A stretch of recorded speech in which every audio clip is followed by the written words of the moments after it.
Yo, what's going on, y'all? It's your boy SoSo, in case you ain't know so, and welcome back to another dope episode of Sports with SoSo. Coming to you live, y'all.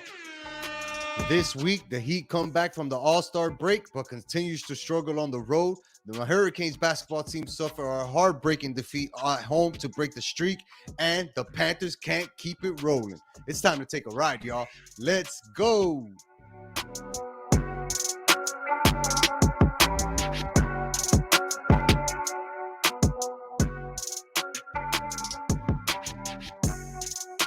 What up, my boy? Yo, what's going on, so? We back, cuz. We're on Another the week. yard. We're on the yard, dog. We're in the yard, homie. You know what I'm saying? Like I holding like it to say down. I like to say we're on the yard. You know what I'm saying? Like that makes me feel like I'm doing a bid. Nah, I feel you. I feel Trading you. cigarettes for flavors, Or for cereal boxes or Crunch Bar or something like that. You know what I something mean? like that. Something like that. What it do, man? How was the golf round today? It was good, bro. It was good to see my brother. He's been traveling like crazy, so All it's that hard guy to. does is fly around the world, dog. Yeah, bro. And he hit me up. He was like, "Bro, I'm in town today and tomorrow. Let's get something going. I can't tomorrow." So I was like, "You know what? Let's make it happen." And bro, beautiful weather. The course is looking good. Really Nice. good shape. You guys ended up playing Um, at Springs? no, we played at Shula's. Nice. Yeah, it was a really good time, man. But You know what's now that funny? It's random as hell that you guys, not super random, but like the fact that you guys played at Shula's today, and today John sent me a shout out to John. He sent me like a two-man scramble tournament that some dudes won. He was like, "Yo, next year we're getting into it," and I was like, "All right, for sure." good luck. Good Nah, luck. that's how Shula is at their memory guest. I think I saw that today too, as a matter of fact. But Yeah. nah, it was a good time, bro. I love that course. I'm thinking about even maybe becoming a member there at some point, Why possibly. not, bro? You're close enough that you can make it happen, dog. You know what I'm saying? Eh, Or you can save exactly. some money to see what they do with Country Club. I'm not getting my hopes Mm. up there, dog. But I'm definitely getting more and more excited for the trip, dog. We got a lot of people Yes, confirmed. sir. You know, we got. Miami Golf Bros. Yeah, bro. I gotta start really planning stuff now. Once everybody's pretty much locked in already, I'm waiting to hear back from like one more guy, but I think we're good to go. I think now is when your real work starts to begin, dog, right? You got to pair everybody up in Yeah, their rooms, get this, that situated. It's going to be a fun mission, to oh say the yeah. least, dog. I'm the best man for the job. That's why I got the title. Facts, facts, facts. It's funny, man. When this weekend was super busy for both of us, right? Like we had a lot going on, both personally and with like the show and the golf content and like keeping up with all the sports activities that was going on. And the one thing that I kept paying attention to was the Heat, right? I kept paying attention to the Heat to be like, all right, we went into the All Star break, losing two in a row. We're going to start off on the road. Let's see if we can get some type of momentum.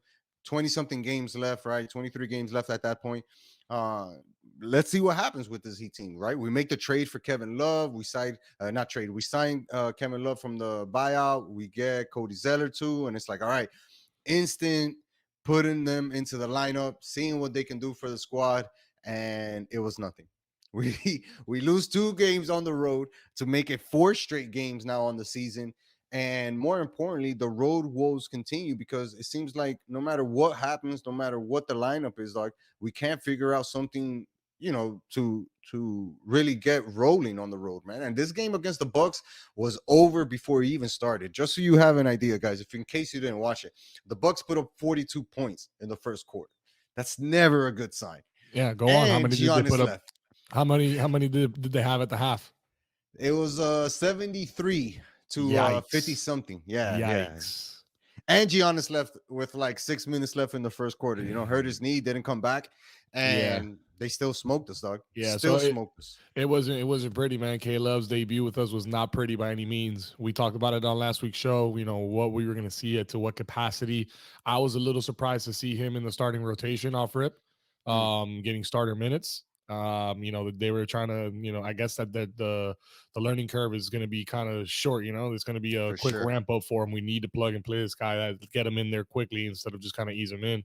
Yeah. But he didn't hit any shots, for us that night. Took a few from three, had some good rebounds, but really didn't have any impact the game. And everybody else around him just kind of faltered. Man, we just couldn't buy a bucket. We haven't been able to buy a bucket as of late, especially from 3 point land. Dude, it's been atrocious, atrocious. Because even in that game itself, right, we were 9 of 40 from the 3 pointer. 9 of 40. And it's like, okay, if you're a three-point shooting team and you rely on that, you'll still make, your 30% on your bad nights, maybe 28%. But the Heat haven't really been a three-point shooting team this year, right? Like Duncan has been missing a bunch of games, hasn't been playing well. Hero is struggling like crazy from the three-point line. Um, Even Gabe Vincent, Struess, all those guys, like everybody's been struggling from the three. So for me to say, Coño, this team put up 43s up, so confidently, it was kind of disheartening, man, because I wanted to see them experiment with the lineup, which is why I kind of got the Kevin Love starting, right? You only have a limited amount of games before you build some type of chemistry and see who your best lineup could be. So him starting wasn't a surprise, but like just the lack of cohesiveness was very very troubling, man. And yeah, the Heat got smoked 128-99. We Brutal. weren't really in the game at all. Jimmy played the best out of everybody, 8 of 10, 23 points, 6 of 8 from the free throw line. But that was it. Even Bam struggled that night, and usually we don't say that, right? But for whatever reason, the length and the size that Milwaukee has always seems to, bother him. And we saw Cody Zeller get some minutes. Highsmith got some minutes, but again, it just didn't look like there was any type of cohesiveness in the team. And I'm starting to wonder, right, if it's because of the players that we have, right, or the expectations that we put on them. Because for instance, Gabe Vincent, that's a guy that we were like, oh, he's a hell of a second team guy. He can kind of initiate some offense when we needed to, but he's playing starter minutes now. And because Kyle Lowry's hurt, right? A guy that we haven't seen for the entire month of February, pretty much. Now he's still not playing tonight while we're playing in Philadelphia, but it just sucks to know that we have so many guards and we have zero real point guard play, and that shit takes its toll, man. It does. Now that you mentioned Lowry, and us playing the Sixers right now, I'm checking in on the game as we're recording this. It's the first quarter's underway, and we're tied up 17-17. But Philadelphia, man, they've been playing some good basketball lately, and this is not a team that is gonna just let us come in here and get a dub, especially on the road. It's getting Absolutely not. ugly. It's getting ugly, man. I get your argument for Gabe Vincent, but it's like we weren't getting anything with Lowry, and Yeah. yeah, he's having his spiral, not spiral, but he's just kind of a little lackluster right now. Mm. I'm not blaming the guy. You know what I mean? A guy that I've kind of been hounding, and we expect more. I expect more. Guy by the name of Max Strus. He's Yeah. been ice cold from 3-point land. Hasn't been there this year. Where's Tyler Hero? Where's our shooting from those guys? Jimmy, having the 23-point game the other day, he did what he could. You might look at that and be like, damn, but Jimmy needs to put up 30. He needs to do more. Like, not really. Because if you look at the rest of the stat line, Jimmy did everything he needed to do while Right. not sacrificing too much on his body and not being able to play in the next few games and all that. You know what I mean? For We sure. still got a long season. And if Jimmy's going to have to take the brunt of that in the playoffs, he's going to take it easy on, not quote unquote, take it easy. You know what I mean? Like maybe take it a Right. little bit lighter, maybe not go 100, maybe go 90, 80 in some of these games because he knows that the guys around him aren't getting it done, on certain nights, on any given night. But he's pissed off. He came out and he said it over the weekend. I'm tired of losing. So he's definitely bothered. I'm sure Bam is upset as well. Coach Spo, we don't even got to talk about that guy. We know he's throwing a fit back there. For sure. But, the question is, what is really our expectation for this year? And I was listening to our boys over at Five on the Floor recently, and they were saying that we're looking like a second round exit team. And frankly, man, I even at this point, I'm thinking that's a little too generous. That might be too generous, man, because if you think about it, there's nothing that you can look at in the last 2 months, right? Let's just cut it to 2 months. There's nothing that you can look at in the last 2 months that of this Heat team and how they've played to be like, yeah, we got something. We just need something to break our way. We've gotten zero breaks on the season, a bunch of injuries, and like you said, there's there's very very little doubt that this team can extend their playoff run by getting into the second round. If we were to finish the season today, not only do we end up in the seventh seed, we're playing a tough ass Washington team that's full of young guys who can run and gun. They're not going to be tired. They probably don't have as many injuries as us, and they'll probably give us a run for our money. Because, like I said, the guys that we kind of we're hoping can contribute a little extra haven't been. And that's been the problem in both of these games, right? We saw it in the game against the Bucks where the bench had a total of like 30 something points, which was nothing. And then you flip that over to the game against the Hornets, a game we were leading, right, at some point, and then we end up having to strike to come back, and they end up pulling away from us. But even still, that bench performance that night was atrocious, atrocious. Bam suffered. He had a terrible game, one of the few terrible games that he had. But when you had 10 points coming off the bench, 6 from Caleb Martin, 4 from Cody Zeller, who just got there, nobody else is contributing on this team. Nobody else Uh, seems to be like giving a damn. You know what I mean? it's unacceptable. Yeah, It's man. not. It's It's not Heat basketball. no, and you said it. Struz has been seriously lacking in that department where I don't know if it's a confidence thing. I don't know if it's this is the best that he's ever like we got the best out of him and now he's tapped out. But between him and Victor Oladipo, these were two guys who we were looking at in the beginning of the season saying, Coño, we have a good little backup here as far as coming off the bench. People were even talking about Victor Oladipo starting and getting back to his all-star level. That guy hasn't shown anything except for a spurt. And for me, like for you to, if you're that type of caliber player, you can't do it in spurts. It has to be 10 games consistent, 12 games consistent, 15 games consistent. And then you have your 3, 4, 5 games off, right? Like we've seen Jimmy do. Bam, right? He had a bad game that night, 6 of 14, 14 points, didn't really shoot it well. Even with all of that, the core is fine, but the core is also starting to get tired, right? You mentioned Jimmy getting tired. I'm sure Bam is exhausted from carrying these guys most of the nights, right? And he's probably looking at Hero and Oladipo and the rest of these guys saying like, "Yo, this is the time where you guys should be helping me the most." Right, because I need the break, I need the rest before we get into the playoffs, and now I'm forced to play 40 minutes a game, 38 minutes a game without a break. You know what I'm saying? Same thing with Jimmy. I don't know who the fuck we can play right now in that guard position because nobody's really wanted to take a hold of that and say, "Yo, I'm gonna make this position mine. I'm gonna take all these starter minutes." Granted, this was the first game against Charlotte that we saw Tyler Hero get back to his Tyler Hero esque, but even still, he was 10 of 23. You know what I'm saying? For 33 points, 6 of 12 from three-pointer, which is kind of good that he's back to feeling confident shooting the three. But I don't like Hero taking 23 shots a game. You know what I mean? Like, how there's no way he can be an efficient scorer, especially in the playoffs, if he's taking 23 shots. That's like a recipe for disaster for this team. I agree. I completely agree. I think that's way too many shots. 23 shots, bro. I mean, yeah, you what it was it 10 for you said 10 for 23? Yeah, So I mean you're shooting at less than 50%. 50%. Yeah. I guess the stats are okay. You think about it like that, the statistics fine, but that's still just way too many shots for him to be jacking it up like that. Yeah, I'd bro. rather I'd rather him be like 10 for 16.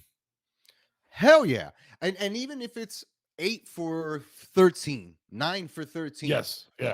I'll take that. Yeah. But it's also the type of shots that he's taking. Like we were alluding to earlier, we're not a 3-point shooting team, but yet we find ourselves chucking up threes, putting up threes. This game against the Hornets, we put up 36. So in 2 games, we put up 76 3-pointers, 76, and we only hit 20 of them. That's not the way Heat basketball goes. We usually play from the inside out. Let Bam, Jimmy do the work in the paint, get points in the paint, and let everybody drive, get those easy dunks. But now we're becoming a 3-point shooting team when this never been our forte, especially this year. I don't know, man.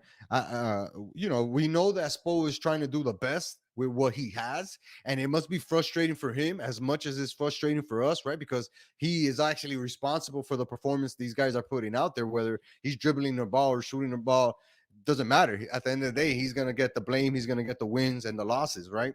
Yeah, of course. I mean, we're gonna start asking, for something at this point. Who do we look at is gonna be, the captain of that ship? What's going on?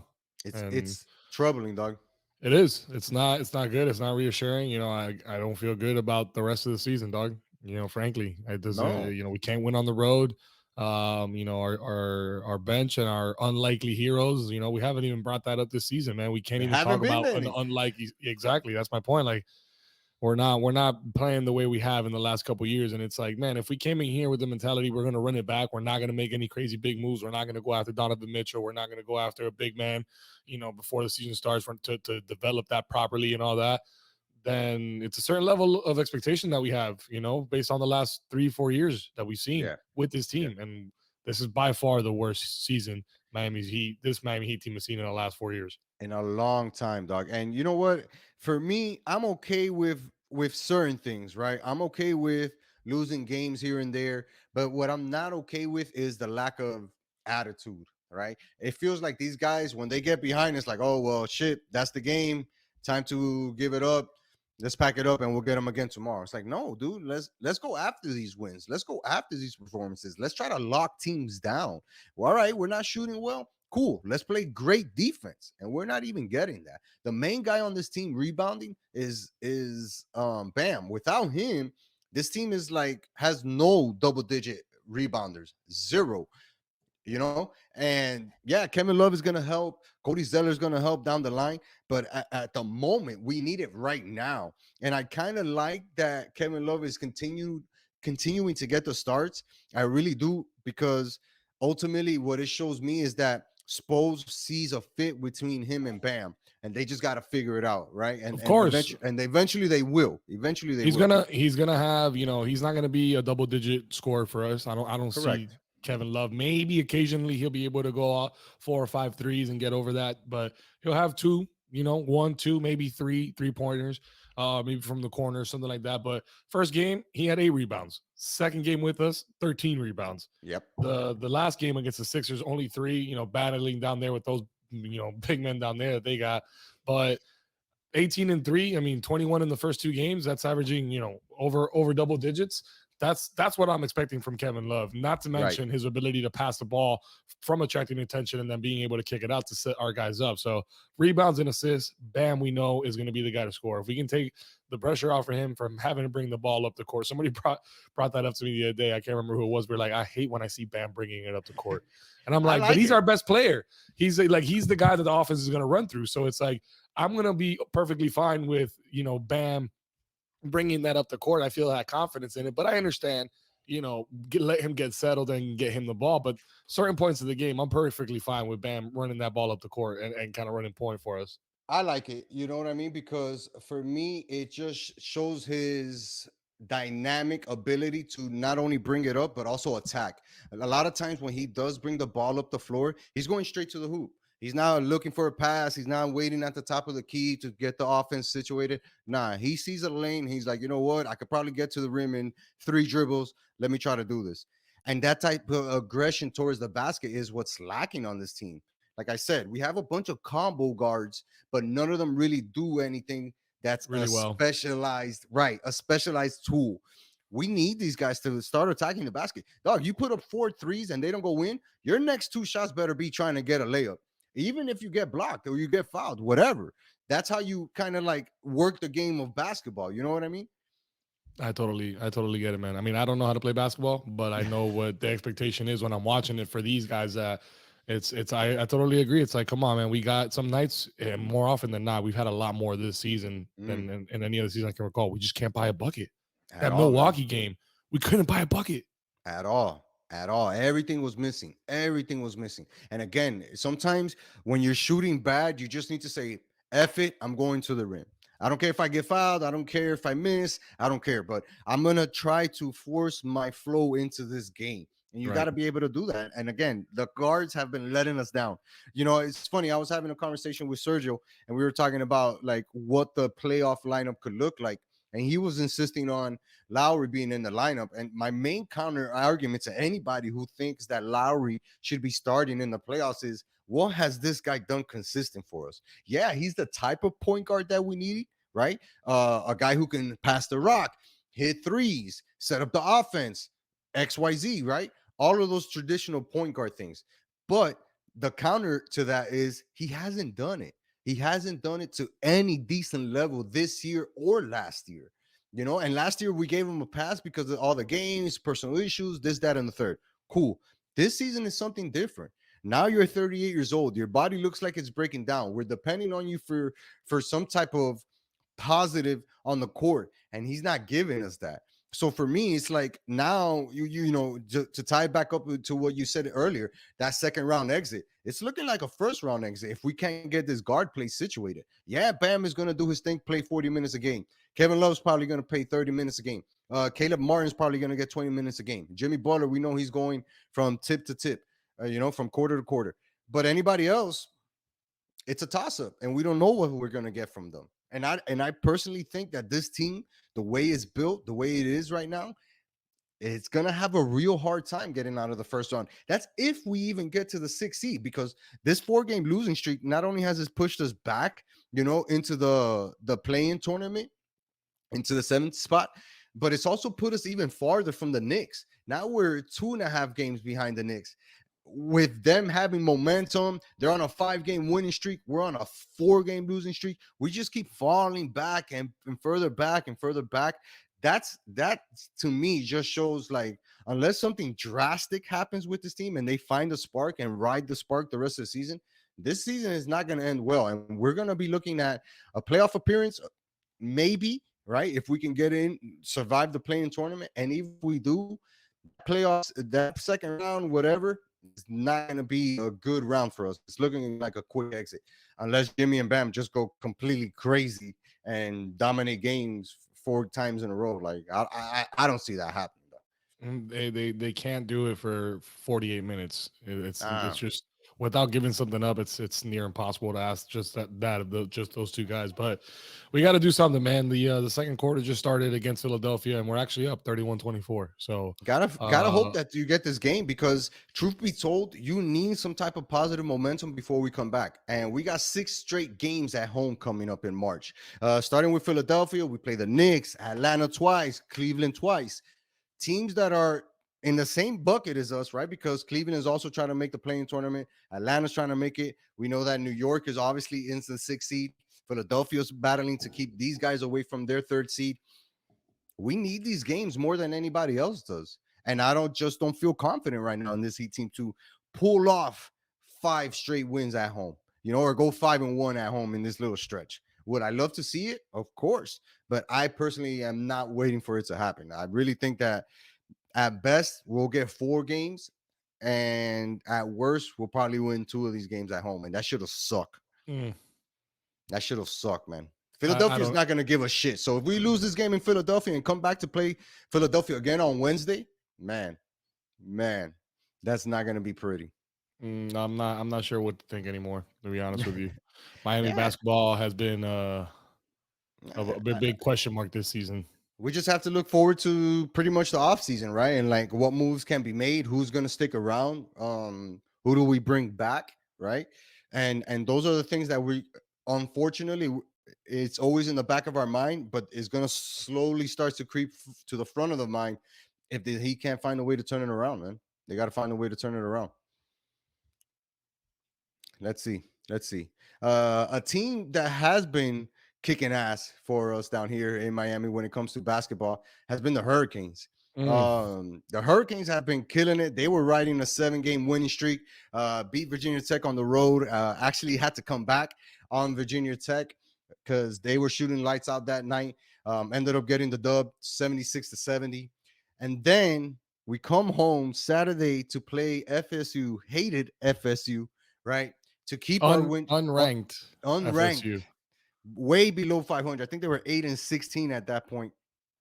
And in my mind, I'm thinking this is the classic trap game, right? Where you have a team Mm. who's really down on their luck, dealing with a bunch of injuries, have a bunch of bad losses, are coming into a place that's hostile. Obviously, there's a lot of hype around it. The undefeated streak, being ranked inside the top 15, getting all these praises about the NCAA tournament, and it was a recipe for disaster for the Hurricanes, man.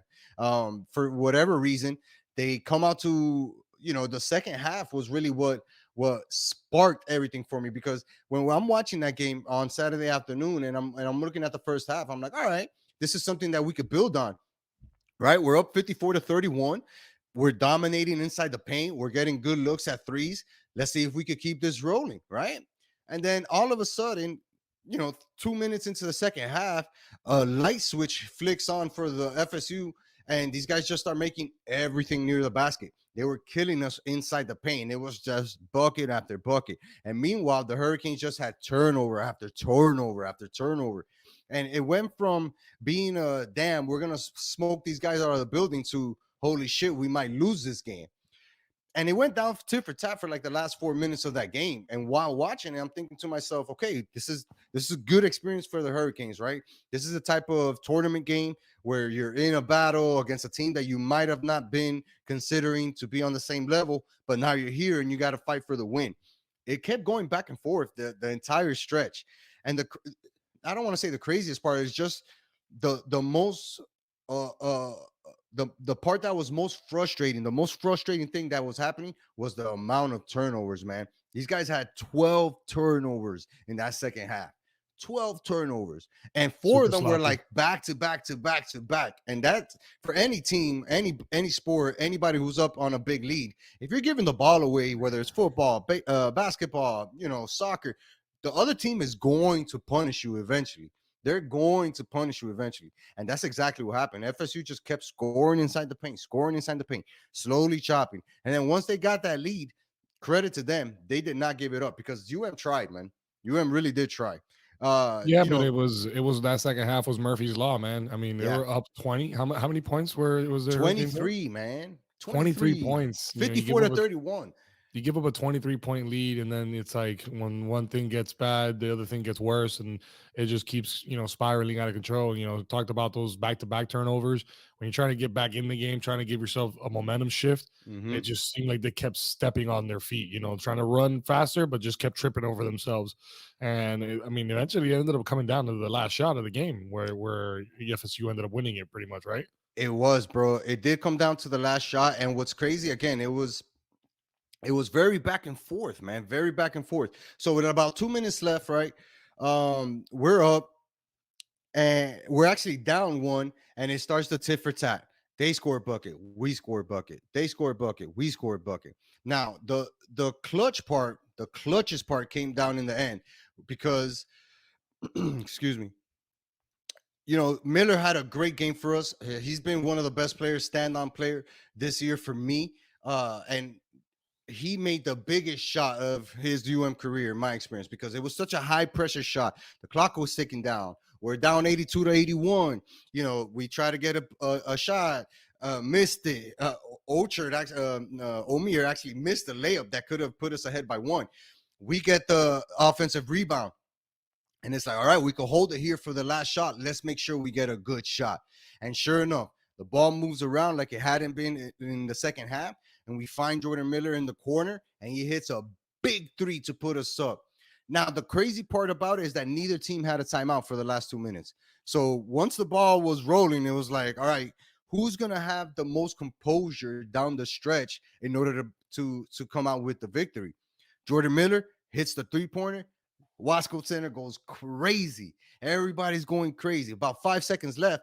But what stood out to me was the lack of awareness. The lack of awareness from the team to say, hey, he just hit a shot. Now we have to defend. And we didn't. We let them not only inball the ball easily, the guy is able to inbound the ball, get it to Matthew Cleveland. He drives up pretty much halfway up the court and throws up a big Hail Mary type three-pointer, which just happens to swish in as the time expired. And they even checked it because I'm thinking like, oh shit, maybe he was holding on to the ball when he hit that shot. No, no, no. Buddy got it off with clear zero point 0.3 seconds left.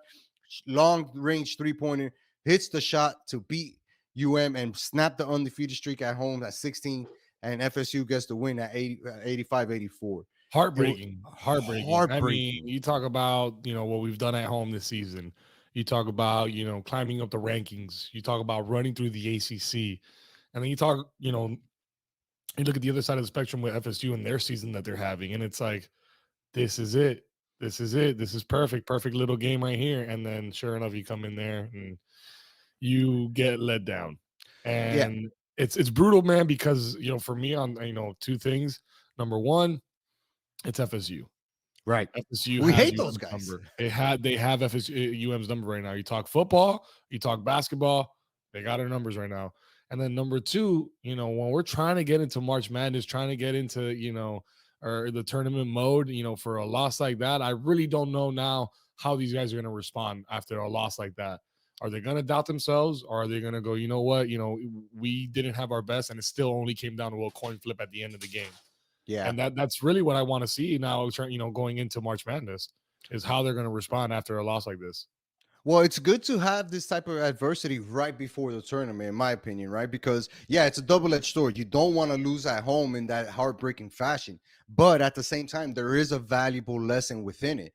You cannot underestimate any opponent that you face, especially in the ACC. Because we saw it this weekend. There was a ton of upsets. Boston College had a huge upset against Clemson.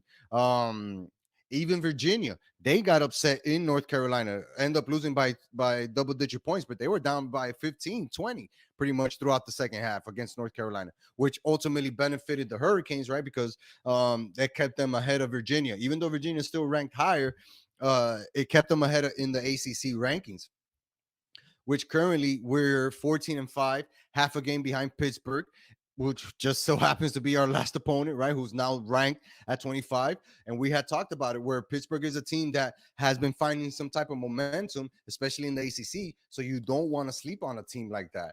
Oh Now we're no. looking at at the end of the season and seeing this Pittsburgh game as a huge roadblock towards where the Hurricanes felt like they were going, right? They wanted to dominate the ACC, get the double bye week, which they ultimately ended up doing because of Virginia losing. But it's still not the way that they want to head into the momentum, especially nationally, right? Right, because we talked about it. The rankings that are gonna be given to these teams shows how much the rest of the college coaches, a people respects them and sees them as a threat. I don't know if nationally, right, the Hurricanes are going to be seen as the threat that we thought they were going to be seen as, right? I'm not saying that this one loss derails the entire season because obviously it doesn't. We're still a great team. We're going to be a top 7, top 8 seed no matter what because of how good we've been playing throughout the year. But you want that belief, that confidence going into the tournament, especially the ACC tournament, man. Like I said, good thing for them. They still kept the double bye week, so we're not going to be playing until the middle of March or the second week of March in the ACC tournament. But still, it's not going to bode well having this pressure going into this Pittsburgh game where you got to win to finish the season strong and to keep Virginia at bay while claiming the top spot in the ACC. You got to go out there and win this game. A win's going to be a win no matter what in that situation. But I think that for them to really make I wouldn't say an impression, but to really make some noise going into the rest of the tournament and Mm-hmm. everything, they Mm-hmm. got to whoop Pittsburgh. You know Yeah. what? Yeah, you know what? We let up our guard against a team that shouldn't have beat us, and it was a coin flip in the end. Mm-hmm. But we're gonna tighten up, and we're gonna come back and beat a top 25 team now handedly. On the road because the game is going to be in Pittsburgh. So, like I You said, get what I'm it's going to, saying? And a win's a yeah, win no for matter sure. what. If they don't go For out and do sure. that, they just win. A win's a win no matter what. For But you sure. go out there and you whoop Pittsburgh, dog. A little bit different Yeah. story. Absolutely. I agree with you, man, because it just shows that you really are that team that people thought you were, right? And you believe that yourself, right? Where coach can look at his kids and be like, "All right, you guys are ready for this tournament." That's a big part of it. I'm excited. This game against Pittsburgh is going to be a huge one. I'm expecting a win, no doubt. I just don't know if it's going to be that blowout win, but it could be a statement win, right? Where you go out there and you just dominate both halves. You're up 9 in the first half, and you finish the game up 11, up 8, and you ended that way. And that's probably a better performance, statistically speaking, and maybe confidence. But let's see, man. We'll have this game on March 4th. It's going to be against Pittsburgh in Pittsburgh, like I said. 6 o'clock game on the ACC network. Big matchup to end the season right there for the Hurricanes before they head into Selection Sunday. And right now, like I said, they're currently ranked 13, 16, excuse me, with the new poll that came out. And they got to just continue to build off the momentum that the entire season has carried. Go out there, beat Pittsburgh handily, like you said, get yourself a good position in the ACC, win it, and get a top 5 ranking for the NCAA tournament and go from there. Speaking of the NCAA tournament, guess what I did, dog? What'd you do? Mm, I know I'm not really guessing, but I'm not. I don't got time. My battery's down. What's up? What you got? I created the bracket, my dog. Hey. Let's go, man. So this year, guys, Sports with SoSo is going to have an NCAA bracket that we're going to open to the public. We'll set the link up once we have everything set up. But we will encourage you guys to join us, and we might have a little prize for the person who ends up having the best bracket. It might be me because, you know, me, I'm a college basketball expert. No, I'm not. Or it But might be me because I'm going to pick the opposite of you. Coño, that's a good strategy. That's a good Facts. strategy. That's a good strategy. But yeah, we're gonna make it fun for everybody who follows along with the show. Tournament time is always a fun time. You're watching basketball at work at 11 o'clock in the morning, creating playing VCU, and you're rooting for one of those teams. You know what I mean? Because they're in your bracket. And you're So watching it down to the last second. down to the last second, dog. So this year we're gonna do this Sports with SoSo NCAA bracket. Like I said, we'll let you guys know where you can find the link, and we'll have the password all set up for you guys, and then you can try to beat Joel and SoSo and see if you can do it, which I doubt. Nah, I'm kidding. I'm sure a lot of people are out there probably more experts than us, man. I'm gonna say a first timer. If you've never done it before, just go ahead and do it just for the beginner's luck aspect of it, because Hell yeah. you got nothing to lose. You can just join and you'll probably do better than people that actually watch college basketball. So There's always that one person in your office that's like, I like this uniform, so I'm gonna pick this guy. Oh, you know what? I bingo, know somebody who went to the school who's married to somebody at the other school. I'm gonna pick that one. bingo. It works, man. It That's it. works. I got to give a Whatever it quick takes. shout out to the Hurricanes baseball team, man. They swept. No, they swept the first series, won their second series. Right now, ranked 22 in the nation, currently 7-1. This baseball team is full of stars. We saw how much love that baseball team was getting from the student section when we went to the Duke game. Man, Athletics, bro, is really surging forward. We had the great season with the basketball team. Baseball team is off to a hot start. So if you haven't been to a baseball game in a while, you don't like going to the Marlins game, I encourage you to go watch this Hurricanes baseball team. A, you're going to be able to get an amazing milkshake at Mark Light, and B, you're going to see some future MLB stars on that team because they got some studs, man. Dog, I want to go just to try that milkshake you keep talking about. Yeah, man, it's worth it, dog. You know what? We're gonna plan it out, doggy. We're gonna Yeah, we plan got it to pick out. a day. We gotta pick a day and make it out there, man. But No, yeah, they're killing it, Canes man. I mean, baseball, and bro. not to mention the women's athletics too. The women's basketball team.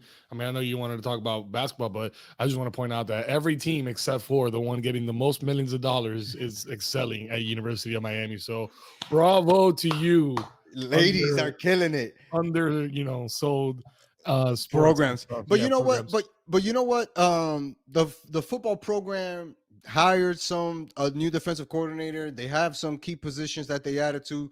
Gonna be year two of Cristobal. Some might say we have something to look forward to, but they're gonna have to get the dubs. You know, that's what counts here. They got to earn it. They gotta earn it, The they gotta way earn it. the way you felt about the Dolphins going into this season is the way that I feel about the Hurricanes going into next season, You man. gotta earn the They're respect. getting no love from me right now. Absolutely, man. You know who's not getting any love from me either? The Panthers, bro. I can't with these guys, Sheesh. dog. I Ugh. can't with these guys, dog. They're the ultimate roller coaster team. They win a game, they lose a game. They win a game, they lose a game. They win another game, and then they lose another game. And every other game that they lose, it's like, damn, you guys are in it, but like we were talking about with the Heat, there seems to be a lack of confidence, a lack of spark, of lack of inspiration, something to get this team rolling. Bro, if I would have told you 50 something games in, the Panthers would have been just 3 games above 500, you would have looked at me like I'm crazy. It's There's it's it's unbelievable. It's unbelievable, really. I mean, it's another feeling that I get like watching the Heat. You know what I mean? Because mm, it's not what we've seen the last couple of years. Yeah, I hate to beat a dead horse, but it's like once we're spoiled, dog. Like once you give we us a are certain level and you're not changing, we're not a rebuilding year. We're not trying to do something crazy here. We're doing the same thing, just getting different results, worse results. worse And results. it's not looking good, bro. Especially, I mean, you look at that division. You got Boston 45-8. Talk Mm, to me. What is mm, going on? 37-15 for the Maple Leafs. Check this out. mm, 8 overtime losses for the Maple Leafs. And they're still only 37-15. mm. I mean, 37-18 for the Lightning, who we're playing next. Correct. And I mean, we're sitting there with 2, 4, 6, the sixth spot in our division. I mean, on the outside looking in. barely in the race for the wild card, you know, and a lot of it has to do with either the coaching or the players, because you said it's been status quo for the Panthers, right? They've been steadily building up to having a legitimate contending team for not only the playoffs but for the Stanley Cup, to actually go out there and win the championship. We haven't seen that at all this year. Not one time this season have we been like, yo, the Panthers might get a good role going on here. Not once. And it's disheartening because of how much has been invested into this team. And you know what? We can talk about the goalie issues, Big Bob being hurt, and he's been back and playing consistently. But there's something up with this team because it's not being able to score as consistent as it was last year. And on top of that, we've added more dynamic players. Matthew Kachuk has been amazing this season for us, right? It can't be. Carter Verhage is having a hell of a season this year. Barkov is doing his thing. He's staying steady. What is it that's happening with this Panthers team, dog? I can't figure it out. And the only thing I can point to is the coach. The coach's message is not getting through to the players. I don't know if it's tactics. I don't know if it's, approach, right? I don't know if it's the locker room feels the tension from not being as good as they thought that they were going to be, but it all falls down to the coach. He got the job. He was the one who had the experience. He's the one who came in with this type of pedigree, with playoff experience, and this, that, and the third. And the expectations fall on him. It doesn't fall on the players, because if you look at the stats look pretty good. But then you look at the record and it's like, whoa. Do they? I mean, I guess individual, yeah, but Yeah, when we're talking individually. team stats, I mean, for me, the biggest thing that stands out is the goals we've given up and that goal Mm, differential. We mm, can't win. We're not going to be able to win even at home when yeah. we have a negative goal differential. We're not putting up goals when we need to, and we're giving up way too many regularly. That's become an issue, man. I mean, you talk about you don't want to call out the goalies, but we've had issues. Big Bob just came back. Yeah. We were dealing with Spencer Knight and then a third string guy who was giving up a ton of goals. 4 goals a So game he averaged. Fuck. and what are we scoring? We're not averaging 4 goals that we're putting up a game. No, So no, that's that differential that I'm talking about. But yeah, I for mean, sure. the sad thing is, not sad, but the fact that we're not below 500. Because if we were below 500, this guy'd be out of here by now. But we're just teetering, or we keep teetering. It's like, we're just above. We're just right there. We're just above. And I think until it gets way worse, that guy's not going nowhere, unfortunately. Well, that's kind of the situation that Chelsea's in, right? They spend all this money, got all these players, but you make an investment into a coach, things aren't going right, and now you have to stay with the coach. Panthers are in that same boat. You made all these investments, you got these players, you make the trade, you flip draft picks, you get young stars, you get a good goalie, you pair them up with a backup goalie, and now where are the results? This team is too talented on paper, on ice, whatever you want to call it. This team is extremely talented to be only 3 games above 500, dog. This 29 and 26 record is not where it's at for this Panthers team. And the sad part is that they're not even really gonna make the playoffs, in my opinion, No. right? Because at least with the Heat, it's like, all right, you guys are gonna get into the tournament. You might have the play in. You might be able to sneak into the sixth spot and get your kicks that way. Panthers, they look like they just keep falling back and Yeah, falling I back and don't. falling back. If the Heat, the question with the Heat is, are they going to make it out of the first round? The Right, question with the Panthers is, are they even going to have a chance at the wild card? bro. And if they don't make the wild card again, what does that say about the coach? How does the GM Bill Zito? How does he assess the situation in the season? Does he Right. say, "Damn, my moves didn't work on the ice"? Right, this player I shouldn't have traded. I should have kept this guy. We should have traded for this guy. Or is it the coach that I brought in and he's the issue? And for me, I'm kind of leaning towards the coach, because if an interim coach last year was able to do more with a squad that didn't have as much talent as this squad has currently constructed, if he was able to get to the second round of the playoffs, how come this guy can't? You know what I mean? Like, again, I don't know if it's the tactics, I don't know if it's the mood in the locker room, the vibe, whatever. It is off. And you can't blame the players. At some point, they're the guys playing their hardest, going out there on the ice and giving it their best. You know what I mean? What is the coach doing to make a change? What is he doing to get a spark? We've seen Spo do it, right? Where he goes into a specific lineup or he'll ride a certain guy and say, you know what, I'm going to give this guy an extra 20, 10 minutes that he probably needs to get some of his confidence back, right? We've seen it with Hero and the plays they run for him. Why isn't that happening with the Panthers? You know what I mean? Granted, Big Bob has been the last four goalie in the goalie in the last four games, and yet we've been 500, 2-2, loss, win, loss, win. That's not consistent. It's consistent at being frustrating. You know what I mean? They're Yeah. definitely leading the league in that, but it's just so weird with this Panthers team. And you and I, you know what I'm saying? We're not hockey heads like that. So we can't dive deep into the stats and say, well, this expected goals and this and that. No, we're just looking at the product that's on the ice and looking at the results and saying whatever's happening on the ice is definitely adding to why our record sucks because we can't hold the lead. And if we do have a lead, we're almost always guaranteed to give it up. So like what else can happen to this Panthers team? I don't know, man. It's weird that we even talk about it so much because we would have seen or I would have hoped to see a move, right? You and I have been talking about it for 2 weeks now. Going, a lot of teams have been making trades. This team is trading future draft picks for this center and getting a defenseman and getting this extra winger. And meanwhile, the Panthers haven't done crap. Trade deadline is March 3rd, and there hasn't been not even a rumor of us making a trade or us looking to make a trade or calling some other team. There hasn't been anything on that front. So again, it points back to Bill Zito. How is he assessing the team in this season, right? Is he figuring if it's the coach, is it the players, is it my system, is it this? It's a very weird situation, and truth be told, I don't think it's gonna bode well for next season, right? Because you already changed the coach 3 times, one by force, one by an interim coach, and another one that you hired. Changing the coach probably won't be the solution, even though the coach may not be the fit. But at some point, you kind of have to ride the wave and see if these guys can figure it out. They got a little bit of room left. Season is almost over. They're currently 3 points behind Pittsburgh for the wild card spot. I don't know, man. I don't know. It does not look good for this Panthers team. And if they were to miss the playoffs this year, I'm sorry, bro. Somebody has to get fired, dog. Like a I agree. trader, a scout, fire the popcorn guy, something, dog. Somebody, bro, like I doing the slushies or something.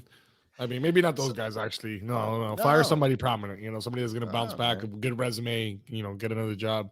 But no, man, I agree. It's looking bleak. It's It's looking definitely bleak, man. And not look, looking good. last point I'm gonna make before we start to wrap up the show for the offensive side, right? Like we can't look at that and say, Coño, we had a dip there. No, we have a guy scoring 31 goals this year, which is Verhage. Kachuk is right up there with him, 28 goals. Sam Reinhart has have an amazing season. He's on 21 goals. The team has 3 guys that has over 20 something assists. Like the scoring is not the problem. It's how we score and how we stop them from scoring. And in this game of hockey, where you can easily beat a team 4-1, and we saw that happen so many times with this team, it's mind-boggling why the stats aren't adding up, bro. There's no other way to put it. The stats are not adding up for this team, man. And on top of that, they got a tough schedule. They're playing Tampa Bay tomorrow. By the time you guys are hearing this, right? Another 7 game stretch. Weird that both the Panthers and the Heat are going to be struggling and coming home to play a bunch of home games in March, which they both desperately need because they have 8 games at home, and a lot of these games against are Nashville, Pittsburgh, Winnipeg, Montreal, New Jersey, teams that are ahead of us, teams that are ahead of us in the wild card chase, teams that we need to beat, right? I don't feel confident in their home stand. Last year, home was sacred. All we did was win at home. We couldn't lose at home. And so this 8 game streak, 8 game home streak would have been perfect for this Panthers team last year. Last year, This, it wasn't out of the question for them to go 7 out of 8. you know, This year, it's like if we go 4-4, I'd be happy. no, you'd be surprised and be like, Coño, they Mhm. got 4. Truth be told, they're probably going to get 3 out of these next 8. I'm Mhm. hoping it goes the Yeah, other would way. too. And me saying this, is going to inspire them to do something different. But I don't know, man. It's not looking good. It's not looking good for this Panthers team, bro. Man. Yeah, bro. It's kind of disheartening, right? Yeah, that was the Kind of long sigh. disheartening, bro. Just thinking about Miami sports right now, kind of rough. It's rough, man. It's rough, But yeah, at least we have stuff to look forward to. Like we've talked about. If you guys haven't gone to a Heat game this season, definitely go out there. That's always a vibe. A Panthers game is definitely a vibe, regardless of the product on the ice. It's always good to go out there and have a good time. The arena's a really dope spot. Very enjoyable.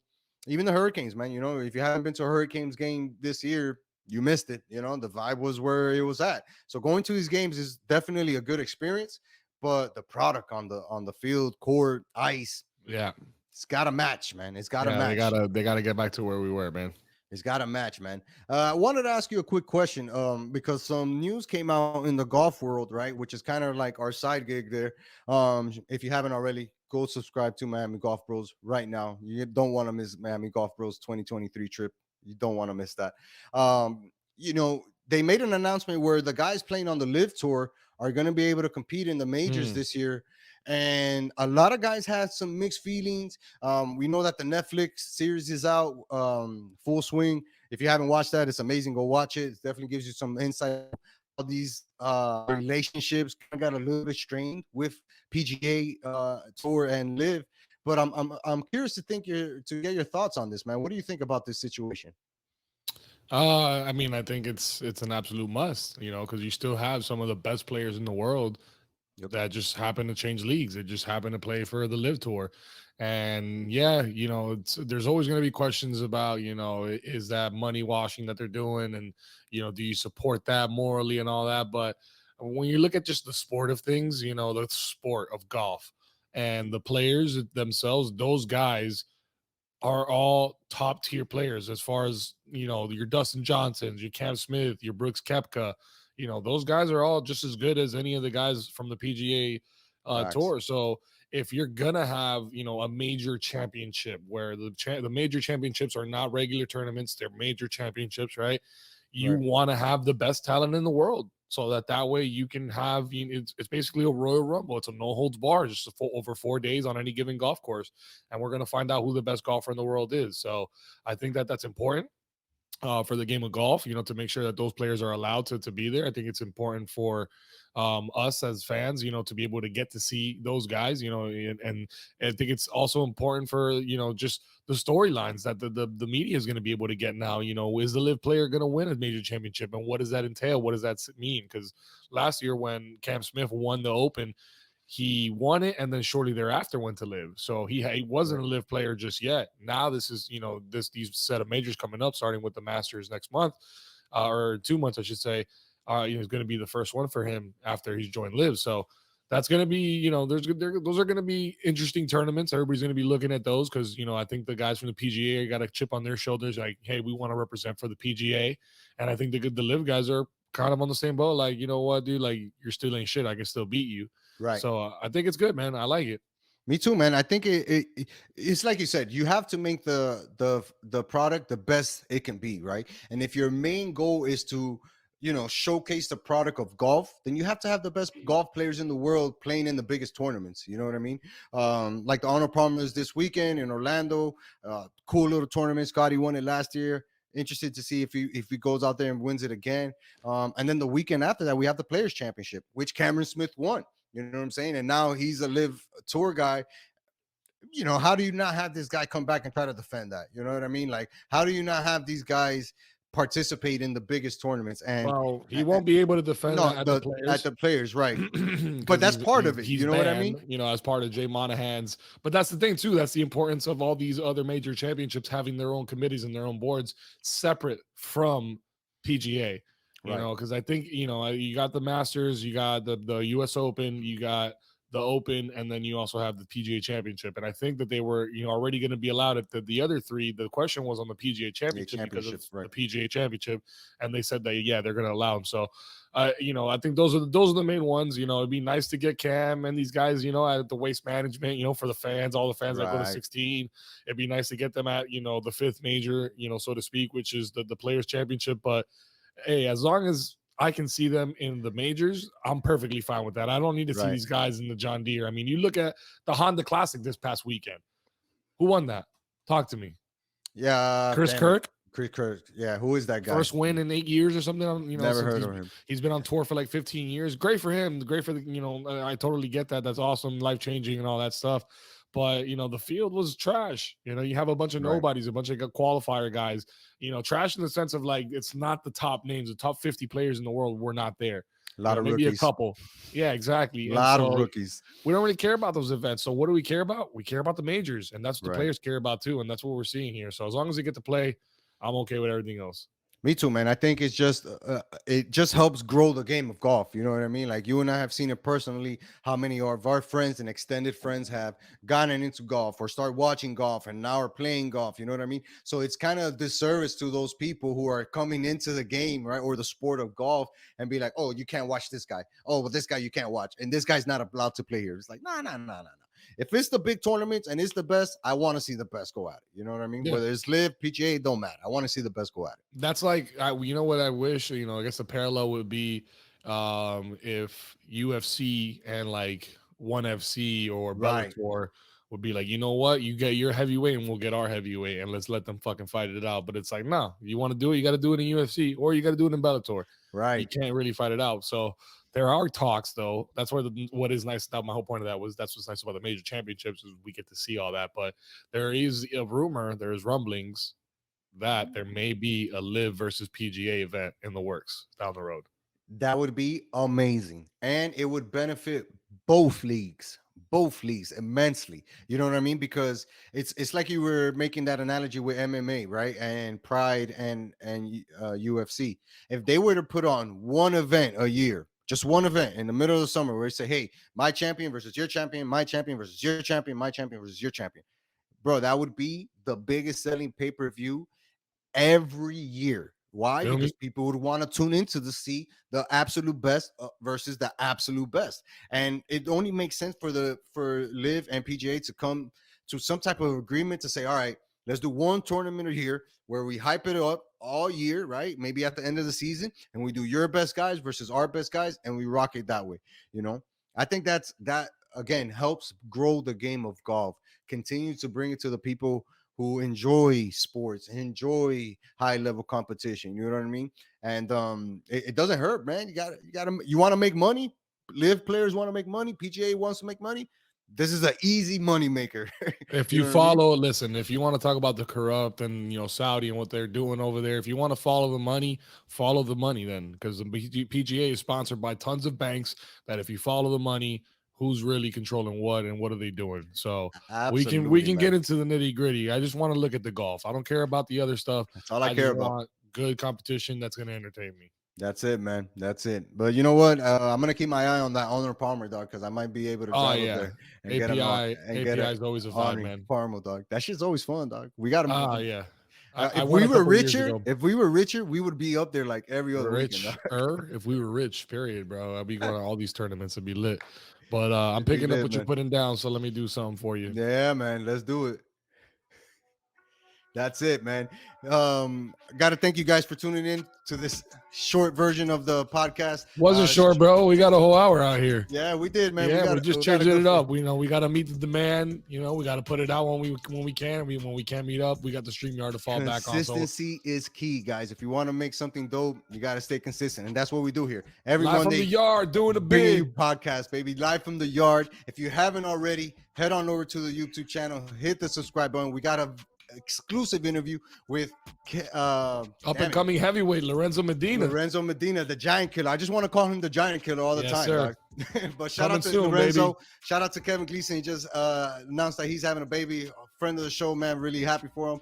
And you guys know what to do. To tell a friend. To tell a friend. To tell one more friend. To tell another friend while they're at it. To tell one more friend about this podcast and make them go to YouTube, get their phone, and hit the subscribe button for them. Until next time, y'all. Peace. Peace.